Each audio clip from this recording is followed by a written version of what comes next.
వరంగల్లో ఎమ్మెల్సీ కవిత మాట్లాడుతున్నారు. ఇప్పుడు లైవ్ చూద్దాం. కంటిన్యూస్ గా చెప్తూ ఉంటారు. మరి అటువంటి ఎన్ని లక్షల మంది సందర్శిస్తారో తెలిసినటువంటి విషయమే. అన్ని లక్షల మంది యొక్క ఆత్మగౌరవ విషయం అవుతుంది కాబట్టి ఖచ్చితంగా national project, national festival status Sammakka సారలమ్మకు ఇవ్వాల్సిందిగా నేను బీజేపీని డిమాండ్ చేస్తూ ఉన్నాను. గౌరవ ప్రధానమంత్రి గారిని రిక్వెస్ట్ చేస్తూ ఉన్నాం.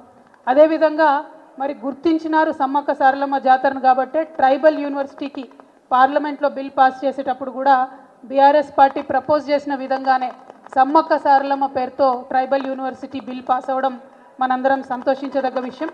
ఇదివరకే అన్న దయాకర్ అన్న గారి నేపథ్యంలో, జిల్లాలో సత్యవతక్క గారి నేపథ్యంలో ల్యాండ్ ఇవ్వడం, అట్లనే రాష్ట్ర ప్రభుత్వం నుంచి ఇవ్వాల్సినటువంటి 15 కోట్ల రూపాయలను కూడా ఇచ్చి త్వరితగతుల పనులు వేగవంతంగా స్టార్ట్ చేయడానికి ఈ జిల్లా ప్రజాప్రతినిధుల యొక్క కృషి, బీఆర్ఎస్ పార్టీ ప్రజాప్రతినిధుల కృషి ఉందని చాలా సగర్వంగా మనం చెప్పుకోవచ్చు.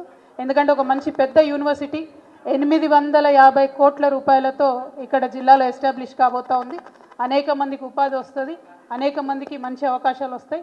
కాబట్టి దానికి సంబంధించి మొత్తం ఎఫర్ట్ అంతా కూడా పెట్టినటువంటి బీఆర్ఎస్ పార్టీ జిల్లా ప్రజాప్రతినిధులందరికీ కూడా ధన్యవాదాలు తెలియజేస్తూ ఉన్నాం.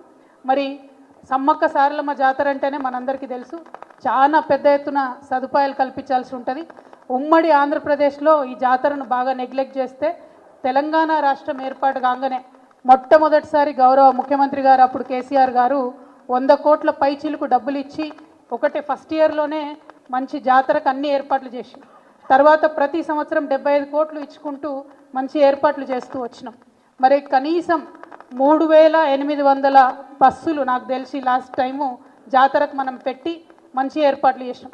ఒక్క వరంగల్లోనే దాదాపుగా 90 పాయింట్స్లో బస్సెస్ని పెట్టి ఎటువంటి ఇబ్బంది లేకుండా ప్రజలను అప్పుడు తరలించినాం. యావత్ తెలంగాణ వ్యాప్తంగా 51 చోట్ల స్పెషల్ బస్సెస్ వేసి ప్రజల్ని తరలించడంలో ఈజీ కావడంలో చేసినాం. ఇవాళ మరి మనందరికీ తెలుసు, గ్రామాలలో ఉండే పరిస్థితి మీడియా మిత్రులకు, ప్రజలకు కూడా తెలుసు. బస్సులలో ఎప్పుడైతే ఈ ప్రభుత్వం వచ్చిన తర్వాత మహిళలకు ఉచితం అని చెప్పినరో అప్పటి నుండి విపరీతంగా రష్ ఎక్కువైతున్నటువంటి సందర్భాన్ని మనం చూస్తున్నాం. అనేక చోట్ల గొడవలయ్యి వివిధ రకాలైనటువంటి అసౌకర్యానికి ప్రజలు గురవుతున్నది మనం చూస్తూ ఉన్నాం.